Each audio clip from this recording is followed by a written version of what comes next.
On the 22nd, California's Clean Air Act for cars, trucks, and then a NOx. It said something about NOx. Your son? No. No. NOx. Law have been considered dead. They're completely gone. There's more to come on this because there's lawsuits in it. But the Clean Air Act for the semi industry or trucking industry was to limit emissions and completely go emission free by 2028, I believe.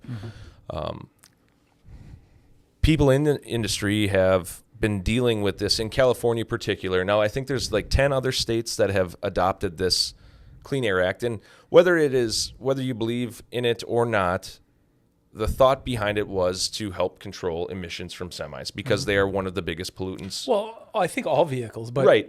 Semis are what relates to us.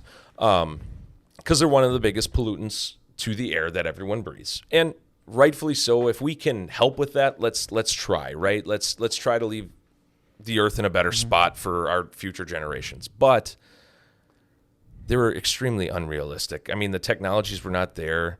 I mean, certified clean idle stickers were costing $10,000 extra to have on your truck to show that you had the right thing.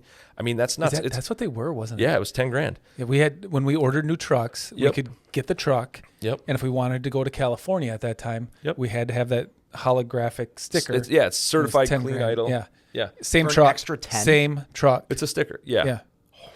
Yeah, I don't think it was just the sticker. It Just wasn't the sticker. because There's all nothing- the parts were already there.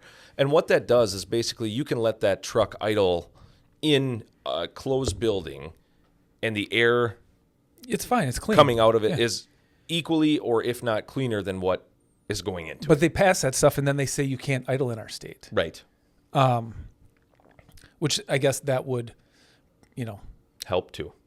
sure, you're not burning the diesel that Yep.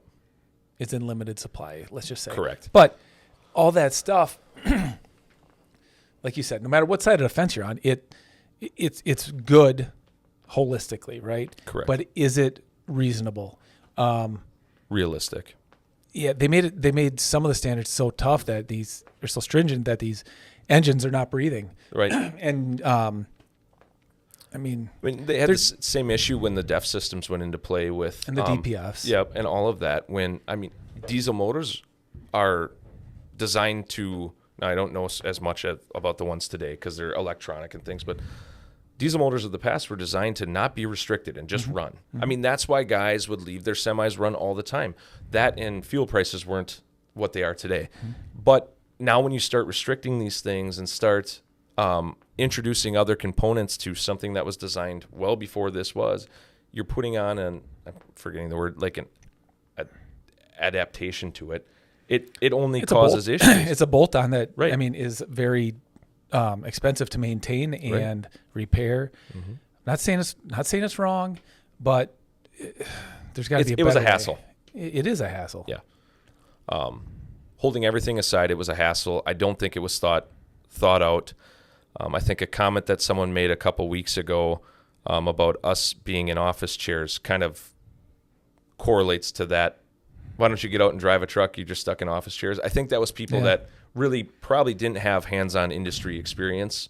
They were doing it for the good, but didn't realize the It looked good on paper. repercussions of doing it. Yeah.